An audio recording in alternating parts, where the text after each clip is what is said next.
Segundo livro dos Reis, capítulo de número 5.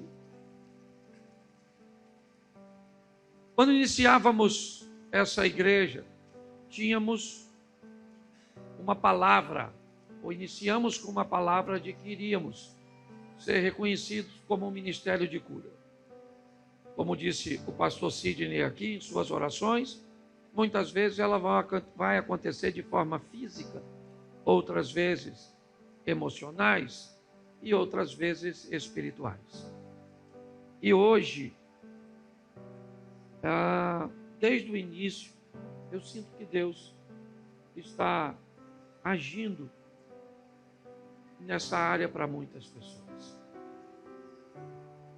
E por isso esse texto, eu já falei dele, eu quero só uma reflexão, porque ele fala de um homem que podia fazer muita coisa por si mesmo. Ele era rico, influente, mas ele viveu um dilema, que tudo que ele tinha ao seu alcance não era capaz de dar a ele o que ele precisava de fato. Então acompanhe aqui. E Naamã, capitão do exército do rei da Síria, era um grande homem diante do seu senhor e de muito respeito, porque por ele o Senhor dera livramento aos sírios. E era este homem herói valoroso, porém leproso. E saíram tropas da Síria e da terra de Israel e levaram preso uma menina que ficou ao serviço da mulher de Naamã. E disse esta à sua senhora: antes o meu senhor estivesse diante do profeta que está em Samaria, ele o restauraria da sua lepra. Então foi Naamã e notificou ao seu senhor, dizendo: assim e assim falou a menina, que é da terra de Israel. Então disse o rei da Síria: vai, anda, e enviarei uma carta ao rei de Israel. E foi, e tomou na sua mão 10 talentos de prata, 6.000 siclos de ouro e 10 mudas de roupas. E levou a carta ao rei de Israel, dizendo: logo em chegando a ti esta carta, saibas que eu te enviei Naamã, meu servo, para que o cures da sua lepra. E sucedeu que, lendo o rei de Israel a carta, rasgou as suas vestes e disse: sou eu Deus para matar e para vivificar, para que este me envie a mim um homem, para que eu o cure da sua lepra? Pelo que deveras notai, peço-vos, e vede que busca ocasião contra mim. Sucedeu, porém, que, ouvindo Eliseu, o homem de Deus, que o rei de Israel rasgara as suas vestes, mandou dizer ao rei: por que rasgastes as tuas vestes? Deixai-o vir a mim, e saberá que há profeta em Israel. Feche os seus olhos. Senhor nosso Deus e Pai, em nome de Jesus, eis aqui a tua palavra. Usa-me como um canal de bênção nesta hora, pelo poder do nome de Jesus. Nós te pedimos. Você pode dizer amém? Nós estamos diante de uma história bem interessante, como muitas histórias bíblicas. Mas essa em particular, ela vai falar de um momento muito especial, certo? E um momento especial para um homem que não era crente, que não pertencia ao povo de Deus. Este homem é comandante do exército do rei da Síria. Ele luta, como muitas nações vizinhas a Israel, para obter o controle de Israel. Eu já expliquei aqui, não simplesmente por ser o povo de Deus, mas por ser o dono da água, certo? O dono de um ambiente que é a junção de 3 continentes. E toda a movimentação que se fazia por comércio, certo? Era necessário, ou muito mais rápido, passar pelo território de Israel. Até hoje funciona dessa forma. Se um navio vai para a Europa, é muito melhor desembarcar, certo? No Mar Vermelho, ali no sul de Israel, fazer um percurso pequeno de algumas horas de carro e então atravessar o Mediterrâneo e, se for para oeste, a Europa, se for para leste, a Ásia. As minas de rei Salomão não tinha a ver com minério, tinha a ver com pedágio, com o dinheiro que se cobrava para que as nações passassem por ali. Então todas as nações vizinhas, quer Líbano, Síria, Jordânia, Arábia Saudita, todos os antigos que ocupavam essas terras, o que eles queriam? O domínio sobre o território de Israel. Isso era muito importante para eles. Não era simplesmente porque era o povo de Deus. Pare de olhar todas as coisas simplesmente com uma ótica sempre espiritual. Abra um pouco mais o seu entendimento e talvez você possa descobrir que as guerras que você enfrenta, que os problemas que você tem enfrentado muitas vezes, eles não têm cunho espirituais. Às vezes são questões de desequilíbrio emocionais, questões econômicas. Vamos enfrentar os nossos inimigos num ambiente cujos pais eles estão lutando contra nós. Se você tem uma doença que um remédio ou uma terapia pode cuidar, por que não procurar isso e levar essa doença para o âmbito espiritual e conseguir, através de orações, coisas que você poderia conseguir com tratamento ou com um ensinamento, com uma ferramenta? Então eu quero que você olhe de uma forma bem intensa, porque o cara não é crente. O cara frequenta, sabe, lá o templo do Rimon, que era o Deus de sua nação. Tá certo? Então essa é a história dele. Ele vem lutar em Israel. O que ele tem? A lepra, a hanseníase. É o que ele tem. O que ele pode? Ele pode quase tudo. Ele é comandante do exército da Síria, um dos exércitos mais poderosos da época. Ele pode invadir. Onde é que tem o remédio? Ele tem grana para pagar. Onde é que tem a cura? Ele tem força para ir. Ele tem recursos. Ele é amigo do rei da Síria. Ele pode pedir o rei para estabelecer suas conexões e para dizer, como o rei manda uma carta ao rei de Israel, poderia mandar a qualquer outro rei. Cadê? Onde é que está a cura para isso? O bálsamo de Gileade? Onde estão, certo, as curas?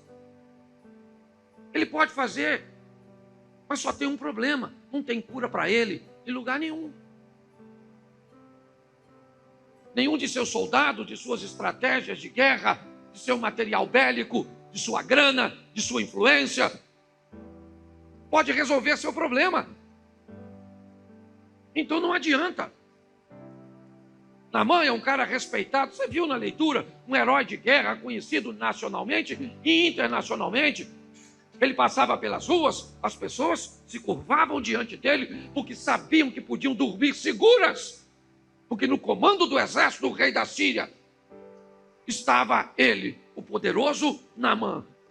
As nações vizinhas o temiam, porque sabia que se ele recebesse a incumbência de invadir outras nações, ele iria invadir e ia, em suas incursões, ter sucesso. Se tinha alguém que a Síria não queria ver morto, se chamava Naamã. Se tinha alguém que as nações vizinhas queriam ver morto, era Naamã. Essa é a realidade desse cara.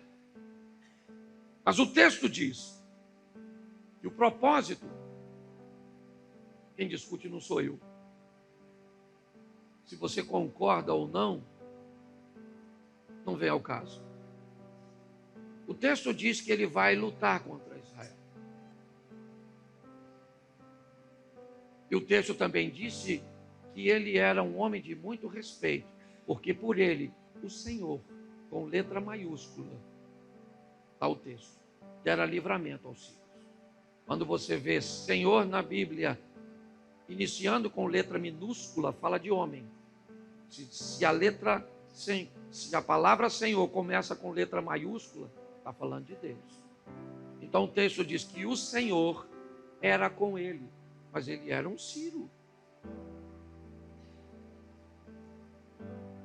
Ele invade Israel. E como espólio de guerra, ele leva uma garota para trabalhar na casa dele. Uma menina. Essa menina entra na casa de Naamã para trabalhar com sua senhora. O que ela é para Naamã? Uma escrava. O que ela é para Deus? Uma missionária. O que ela é para Naamã? Uma serviçal. O que ela é para Deus? Uma emissária. Para dar a Naamã, certo? Aquilo que ele não encontraria em lugar nenhum. Ao olhar para aquela menina, Naamã provavelmente não via nada nem ninguém. Vamos imaginar a postura de Saul com Davi, certo? Davi tocou para Saul dormir inúmeras vezes no palácio. E o dia que Davi ganha do gigante, a primeira pergunta que Saul faz é: quem é esse garoto? O que indica para Saul, Davi não era nada, não era ninguém. Deixa eu explicar uma coisinha para você que a vida tem costume a fazer.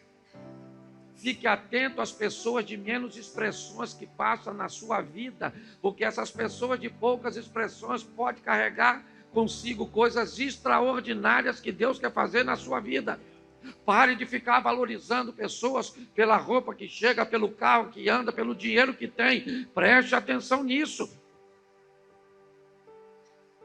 Às vezes pessoas aparentemente pequenas carregam coisas grandes a seu favor. E essa menina entra na casa do Naamã. Ela não pode falar com ele, provavelmente também não está muito afim, não. Porque de onde ela vem, as leis são severas sobre a lepra. Em Israel, o leproso vai para uma cidade, refúgio, para morrer.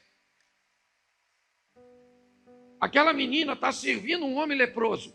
E diga-se de passagem, crente. Escute agora. Se você vai trabalhar na casa do cara que te levou como escrava, o que você quer que aconteça com ele? Se você vai trabalhar na casa do cara que venceu e subjugou a sua nação, o que você gostaria? Pode falar. Você queria que ele viva muito. Aqui para você. Você não é ou não é? Pensa você servindo um copo d'água para o leproso. Meu Deus. Não é à toa que você é leproso. É, porque tem gente que serve mais para ser feiticeira do que cristão. Esse dia uma menina estava brava aqui na igreja e falou comigo: pastor, fulano fez comigo. Mas eu tenho certeza que Deus é a minha defesa. Isso não vai ficar assim não, Senhor. Eu fiquei olhando. Eu falei: não vai não, filho? Vai não. Deus sabe. Tá? Diz lá na palavra que eu sou a menina dos olhos do Senhor. Eu vi que ela queria vingança. Eu nem falei nada. Porque senão eu podia entrar e fazer parte da vingança dela. Mas tem gente, você está rindo, mas é sério. A menina vai trabalhar na casa dele. Ela não tem praticamente poder nenhum. Ela só tem algo que ela trouxe de Israel. Onde? No coração. Ela conhece coisas que aquela casa não conhece.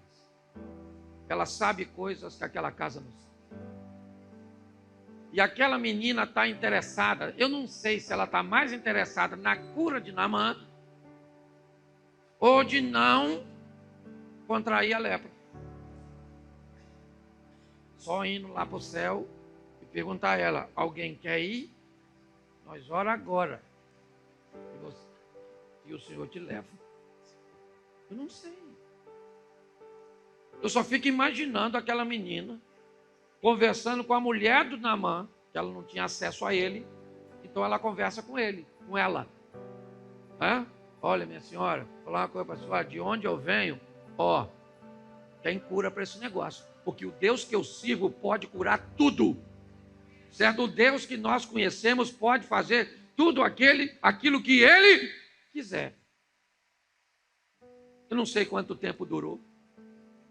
Eu sei que mulher, quando quer botar uma coisa na cabeça dos outros, fala quase todo dia. Olha, quebrou. Ó, você não viu que quebrou? Está quebrado. Ó, quebrou. Quebrou. Você tem uma. Eu fico imaginando o que seria um homem sem mulher. Quebrado. Literalmente quebrado. Tá certo? Mas volta aqui. Eu não sei quanto tempo ela falou. Eu só sei que a Bíblia diz que a fé vem pelo e ouvir o quê? A palavra de Deus. O que Deus pode fazer, o que Ele faz. O que Naamã não sabia é que ele não levava para a casa dele uma escrava. Ele levava para a casa dele a palavra de Deus. Eu não sei o que você precisa na sua casa, mas leve a palavra de Deus para lá. Porque ela vai criar esperança, ela vai dar uma solução. E vai agir no momento em que você menos espera. Ou da forma que você sequer é capaz de imaginar. A menina está lá falando para a mulher do Naamã. Tem cura, tem cura, tem cura, tem cura. A mulher começou a acreditar, Cláudio. Aí quem é que chega para dormir? Naamã. Imagina Naamã deitando. Certo? Deixa eu dar uma dica a você, mulher, sobre a hora de dormir. Tá certo? Quando você fala demais, que seu marido não quer falar com você. É só você olhar quando você for deitar a posição que ele está. Se ele estiver deitado de barriga para cima, ou virado para o meio da cama, show. Mas se quando a senhora entra, ele faz assim, ó, significa que a senhora já passou do limite. Tá certo? Então, não é hora de falar aquele dia. A senhora entende essas posturas? Não. Porque eu brinco com isso explicando, porque às vezes as pessoas não sabem nem fazer a leitura. Eu tenho explicado. Deixa eu falar uma coisa para vocês aqui, para casal. Mulheres, seu marido ama ser tocado. Não tem nada mais precioso um homem ser tocado por sua fêmea. É algo glorioso. Seu marido pode estar sentado numa cadeira assim, até meio assim, relaxado. Passa por trás. Abraça ele, bota a mão no peito assim, só encosta com carinho. E você vai ver que ele vai... Cromou, alargou os ombros, como quem diz, minha fêmea me tocou. É isso aí, mano. É. Por exemplo, seu marido está dirigindo. Ele está dirigindo, a senhora está do lado, ó. Vá por trás da cabeça dele. E faz um cafuné, mas faz um cafuné com essa mão e segura no banco com a outra, que o bicho vai... Ele vai sentir o Lewis Hamilton, certo? Por quê? Porque a mulher dele tocou nele. As pessoas sequer são capazes. Pastor, como é que o senhor sabe que o homem gosta de toque? Porque ele tenta tocar. Mas ele não sabe. Pode notar, seu marido sempre toca na senhora onde não deve. Às vezes a senhora está lavando louça, vem ele por trás. Ó. Aí a senhora, para, rapaz, tu só pensa nisso. Ele pensa, eu não estava prestando em nada, eu só queria tocar. Ele te dá um tapa, morde no seu pescoço, parece um felino. Por quê? O que é isso? Isso é a demonstração de um toque cujo qual ele não tem muita habilidade, mas a senhora pode fazer uso poderoso. Eu já falei disso aqui. Então é só uma instruçãozinha para quem é casado, para ver se dói menos. Tá certo? Mas volta para o texto aqui. Então a mulher do Naamã vai falar com o Naamã. Sim ou não? Sim ou não? Quanto valia a palavra de uma mulher naquela época? Se ela fosse nova, se fosse estrangeira, por que a palavra dessa menina tem peso? Primeiro, porque Deus é com ela. E segundo, porque ela é com Deus. Não é só Deus que é com ela. Ela é com Deus. Sua postura, sua maneira de agir.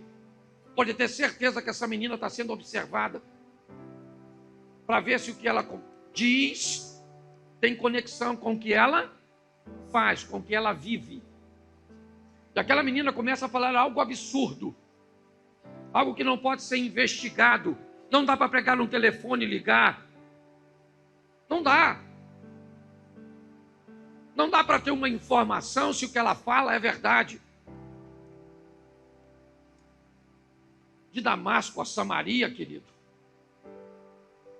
é bem longe. Pode ter certeza. Bem longe. Talvez o quê? Daqui a Campos. Talvez. É uma distância muito grande para se fazer por causa de uma conversa fiada de uma garotinha. De uma hipótese infundada de alguém tão novinha. O que essa menina tem? O que a casa de Naamã levou para lá? Mas Deus é com a garota é com Deus, fica meio difícil, né? Eles deveriam conversar no quarto sobre a postura da menina. Dá para acreditar nessa menina? Cara, olha a maneira que ela vive. Essa menina faz as orações, já trabalha aqui com a gente um tempo. Olha a postura, olha sua educação. Olha só, ela é diferente. Dá para acreditar nela, dá, cara. Mas não tem cura em lugar nenhum. E posso te falar a verdade? Naamã poderia dizer para a mulher dele: querida, pensa direitinho. Se o Deus dessa garota é tão poderoso, por que é que ele me deu condições de entrar lá e vencer a nação dela? E outra pergunta pior: por que é que o Deus poderoso dessa garota lhe permitiu ser uma escrava numa nação estrangeira? Eu perguntaria isso. Mas a mulher dele poderia dizer para ele o quê? Eu não sei te responder nada disso. Eu só sei de uma coisa: se eu fosse te retirada da minha terra para morar na casa de um homem que fez isso, se tem uma coisa que eu gostaria de ver, é você morto. E ela não quer. Provavelmente havia essa menina orando por você. As coisas começam mesmo sem sentido, porque não tem sentido, muitas vezes.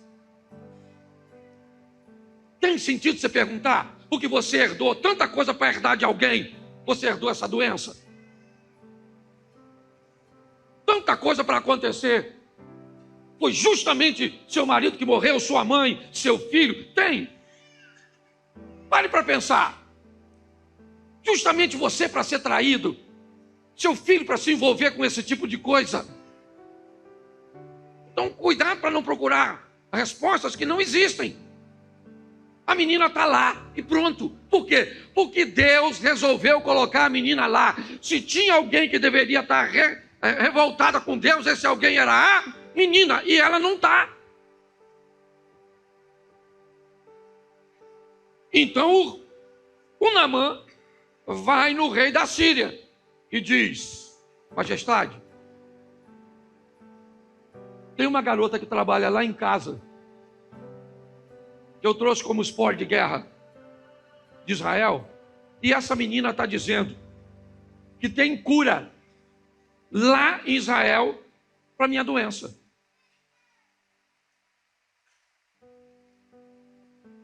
Então, tá bom.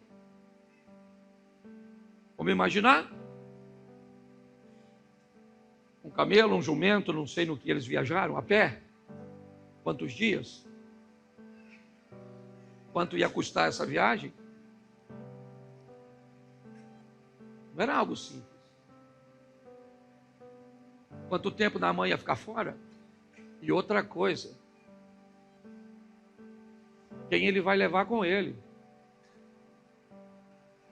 Porque se as nações vizinhas descobrem que Naamã está viajando com um grupo pequeno, e não com seu exército, a probabilidade de matar esse cara é grande. Ele ainda não pode viajar com qualquer um, gente. Ele tem que fazer a viagem com gente que tem compromisso com ele, com gente valente, que leva no coração o mesmo desejo que ele leva, o desejo de ficar curado. Esses homens vão fazer diferença na frente dele, ou na vida dele, lá na frente. Porque às vezes, quando você está numa situação difícil e ainda está andando com gente errada, a probabilidade de você ter êxito é praticamente zero. Então ele tem que selecionar o grupo que ele vai levar com ele, certo? E o rei autorizou. Note, a palavra de uma menina pegou a mulher do Naamã, pegou o Naamã, chegou no rei. Note, a lepra do Naamã não pegou na garotinha, mas a fé da garotinha pegou no Naamã. Ele agora vai fazer a viagem até Damasco, ou até Samaria, perdão, certo? E ele vai levando consigo presentes, seus homens. E ele vai onde? Ele é um militar. A cabeça é do militar. O relacionamento que você tem a ver com Deus tem muito a ver com a sua cultura e com o seu modelo mental. Vamos lá? Religioso Jairo. Senhor, vá até a minha casa e cure a minha garotinha. O militar centurião. Senhor, não precisa ir na minha casa. Sou um homem de autoridade. Dê apenas uma ordem a um de seus anjos, porque quando eu quero algo, é isso que eu faço com meus subordinados. Note, o modelo do centurião é diferente do modelo do Jairo. Para Jairo tem que ir na minha casa, botar a mão na minha garota. O centurião não precisa ir na minha casa, é só dar uma ordem e está feito. Então ele vai onde? Ele vai no rei, entrega a carta como você leu comigo. Quando o rei leu a carta, o rei rasgou as suas vestes e disse, olha, eu imagino a cara do Naamã, vendo o rei rasgando as vestes, e diz, cara, quem sou eu? Eu não sou Deus para curar você da sua lepra? E o rei deve estar pensando, e mesmo se eu pudesse, eu não faria, porque nem todo crente é igual, ou nem todo mundo está ao mesmo tempo no mesmo ambiente de comunhão. Naamã é o cara que venceu o rei.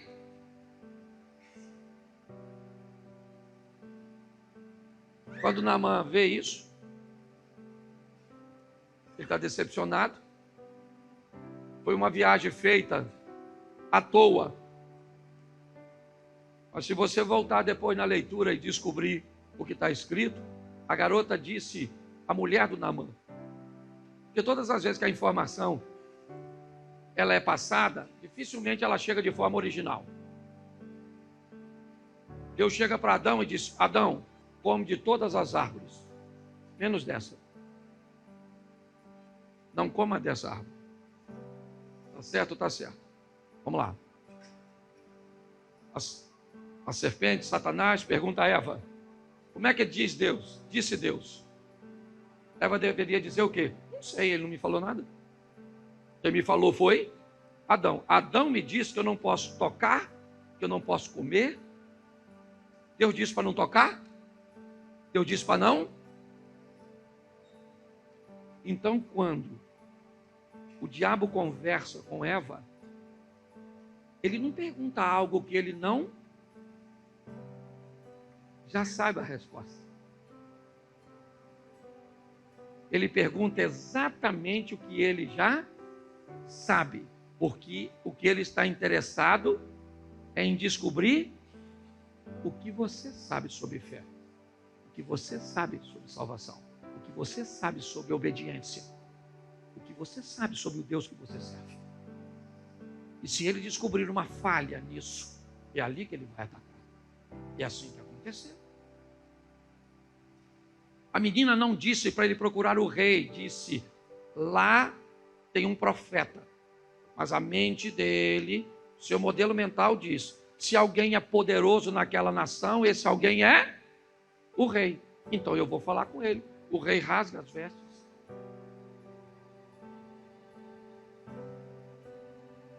Aquilo provavelmente vai gerar uma guerra. Esse negócio não vai ficar assim. E aí então a notícia vem lá de Dotã, onde mora o profeta Eliseu. Eliseu está no início de sua caminhada, já está sendo reconhecido por alguns feitos. E agora Eliseu diz uma mensagem para o rei. Porque se tinha alguém que deveria saber onde é que estava a cura, esse alguém deveria ser o rei. Ele deveria dizer: olha, eu não posso te curar, mas eu sei quem. Porque se a garotinha sabia quem era Eliseu, por que é que aquele rei não sabe?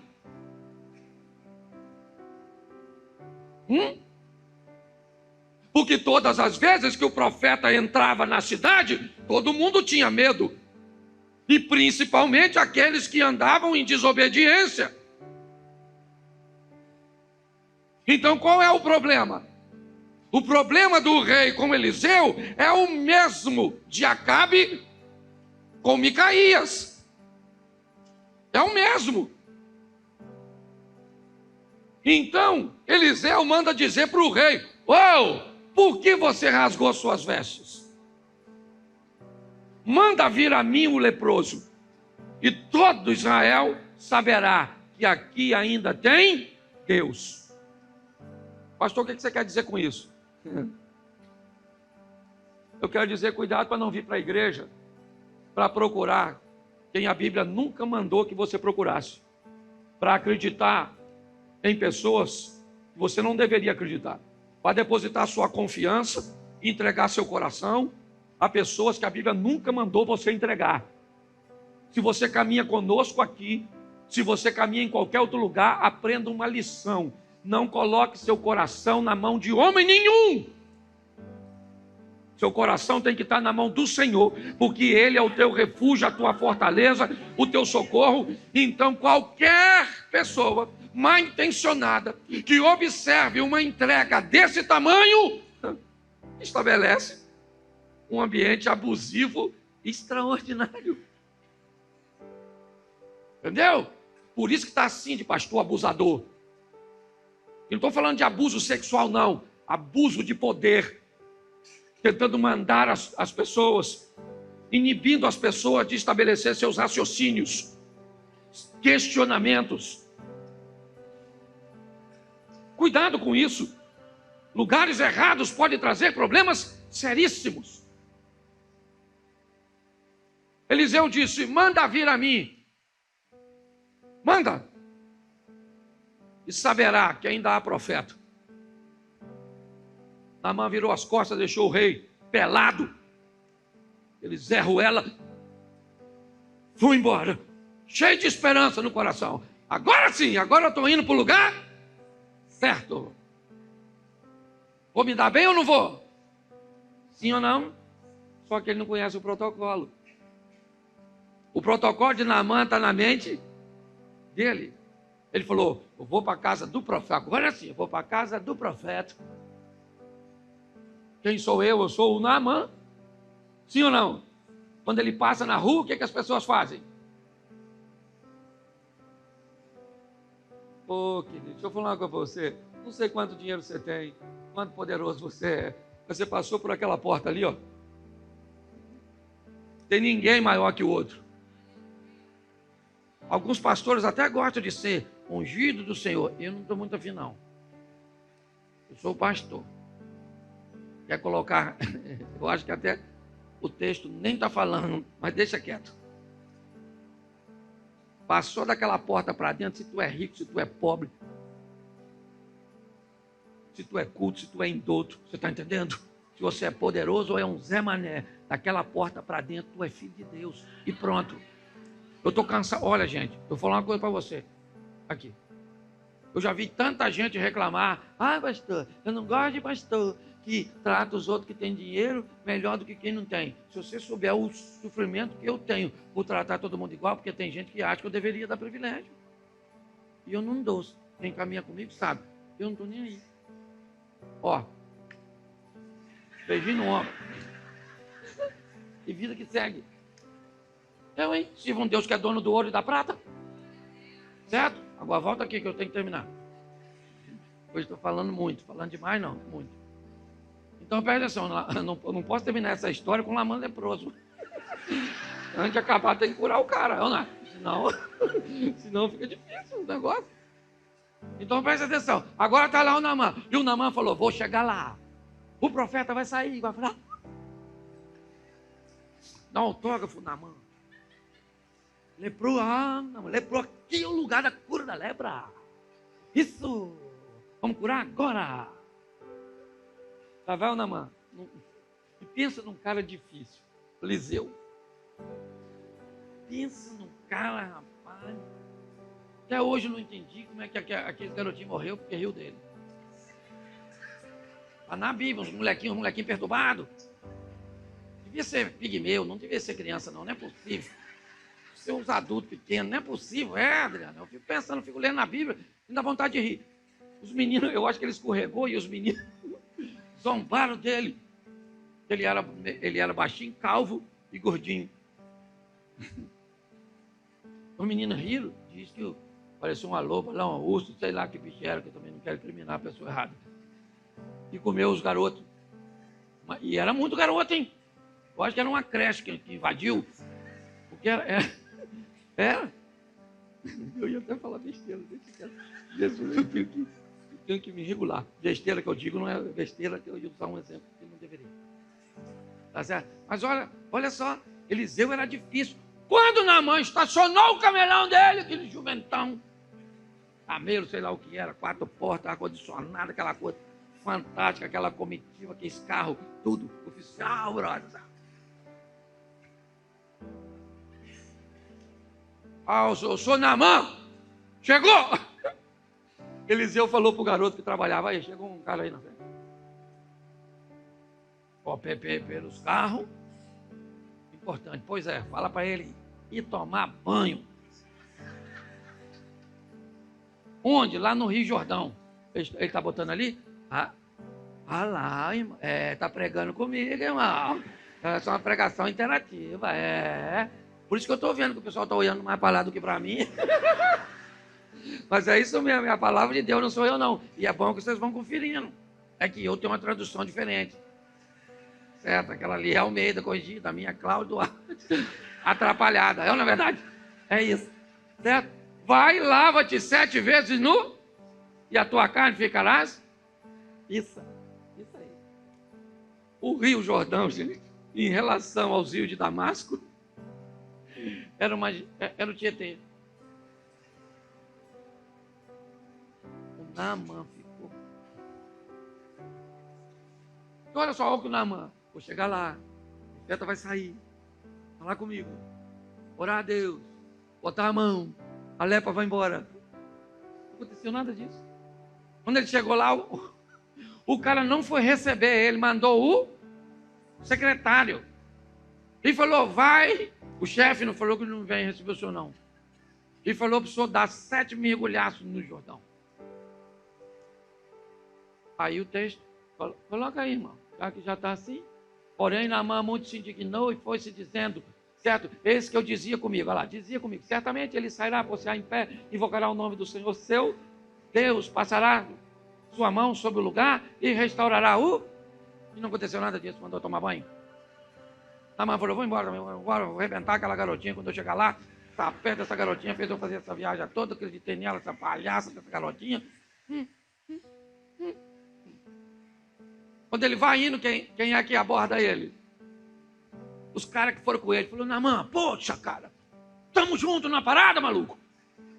Carioca, se nós cair atirando, vambora, brother. Entendeu? Já estamos aqui mesmo, o rio está ali, é sujo, mas é beleza. 7 mergulhos, rapidinho, pô. Nós vamos lá com você, nós só não mergulha. O rio é sujo. Mergulha você. Certo? Vai lá, 7 mergulhaços. Então vamos! Conheceu o Naamã. Imagina já o Naamã.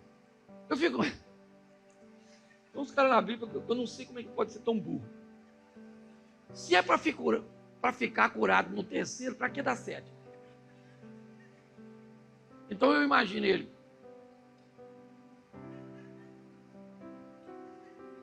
A praga daquela garota. A peixe.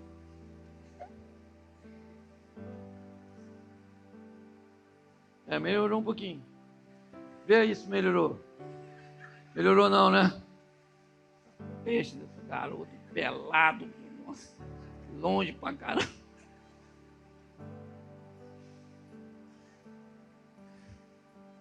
Sétimo mergulho. E cara, e aí? Não tem mais não? Tô botando no braço, mas não sei não, tá bom? Tem uns teólogos que já estão de plantão. A Bíblia não diz onde era. Ah, vá pro inferno se você quer. Eu sei lá onde era tudo. Ah, perturbar outro, tô fazendo uma aplicação. Certo? Agora, pensa na mão agora, ó. Pô, maluco, falar a verdade. Sempre acreditei naquela garotinha, mano. Porque pode notar se não é assim.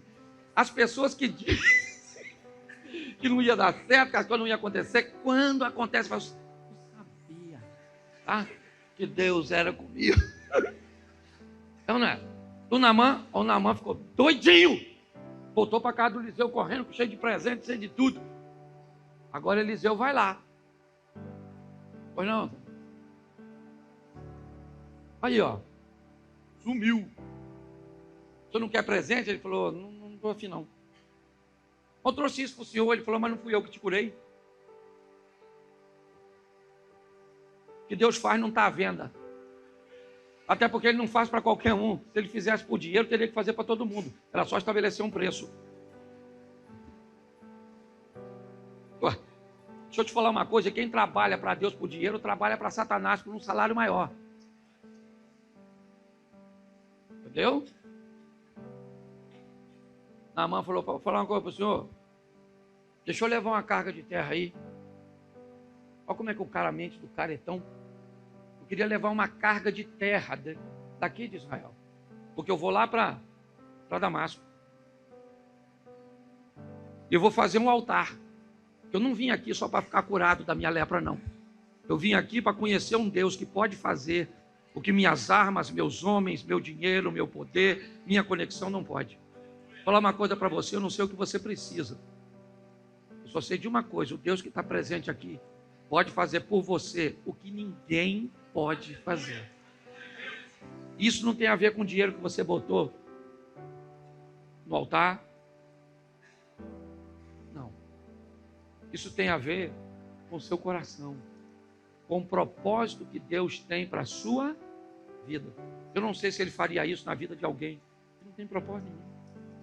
Tanto faz morrer ou não. Mas eu gosto do Naamã. Ele é um homem sério. Preste atenção no que esse cara fala antes de ir embora. Eliseu, eu tenho um problema.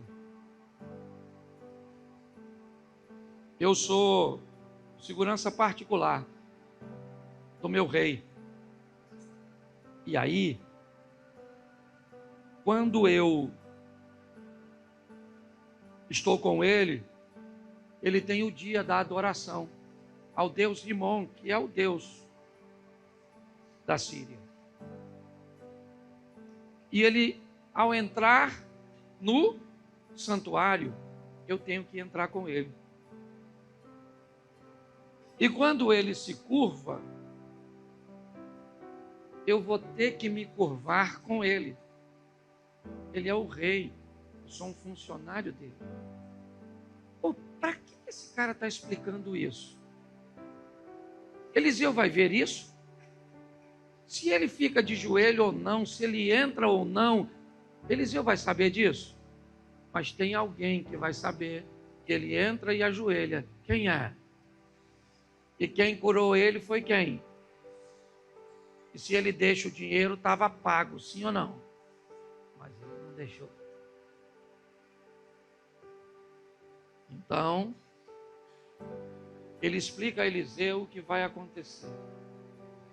E ele diz: mas quando isso acontecer, e o meu joelho tiver dobrado diante daquela estátua que o meu Senhor vai estar adorando, eu não vou estar.